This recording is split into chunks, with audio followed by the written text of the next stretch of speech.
சென்னையில் டாஸ்மாக் நிறுவன அதிகாரிகளின் வீடுகளில் அமலாக்கத்துறை சோதனையானது நடைபெற்று வருகிறது. இது தொடர்பான முக்கிய செய்தியை பார்த்துக் கொண்டிருக்கிறோம்.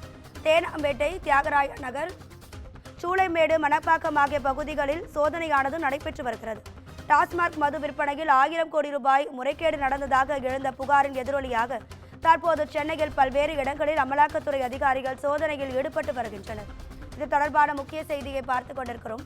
சென்னையில் தேனாம்பேட்டை, தியாகராய நகர், சேத்துப்பட்டு, சூளைமேடு, மணப்பாக்கம் ஆகிய இடங்களில் சோதனையானது நடைபெற்று வருகிறது.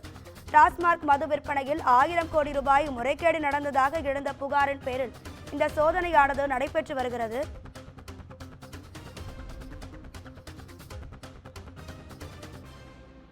சென்னையில் டாஸ்மாக் நிறுவன அதிகாரிகளின் வீடுகளில் அமலாக்கத்துறை அதிகாரிகள் சோதனையில் ஈடுபட்டு வருகின்றனர். சென்னையின் பல்வேறு இடங்களில் இந்த சோதனையானது நடைபெற்று வருகிறது. இது குறித்தான கூடுதல் தகவல்களை நமது செய்தியாளர் சுப்பிரமணியன் வழங்கிட கேட்கலாம். சுப்பிரமணியன், வணக்கம். உங்க விரிவான தகவல்களை சொல்லுங்க. டாஸ்மாக் முறைகேடு தொடர்பாக அமலாக்கத்துறை அதிகாரிகள் ஏற்கனவே பல்வேறு அதிகாரிகளுடைய வீடுகளில் சோதனை நடத்தியிருந்தார்கள். குறிப்பாக தனியார் மதுபான ஆலை நிறுவன அதிபருடைய வீடுகளிலும் இந்த சோதனை என்பது நடத்தப்பட்டது.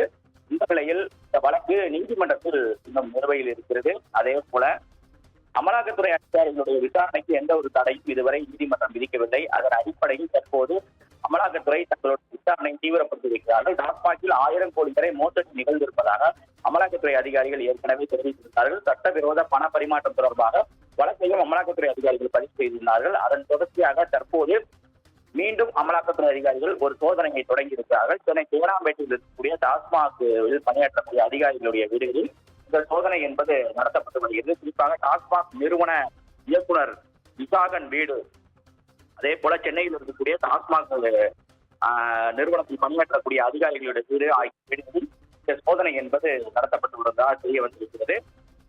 ஏற்கனவே விசாகன் உள்ளிட்ட அதிகாரிகளுக்கு அமலாக்கத்துறை அதிகாரிகள் சம்மன் அனுப்பியிருந்தார்கள். அந்த சம்மனின் அடிப்படையில் இதுவரை அதிகாரிகள் ஆஜராகவில்லை.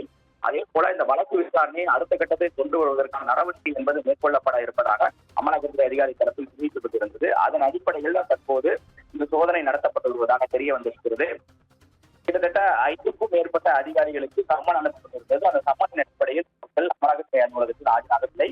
மேலும் இந்த 1000 கோடி மோசடி முறைகேடு தொடர்பான வழக்கில் யாருக்கெல்லாம் தொடர்பு இருக்கிறது என்ற கோணத்தில் அமலாக்கத்துறை அதிகாரிகள் விசாரணை மேற்கொண்டு வருகிறார்கள்.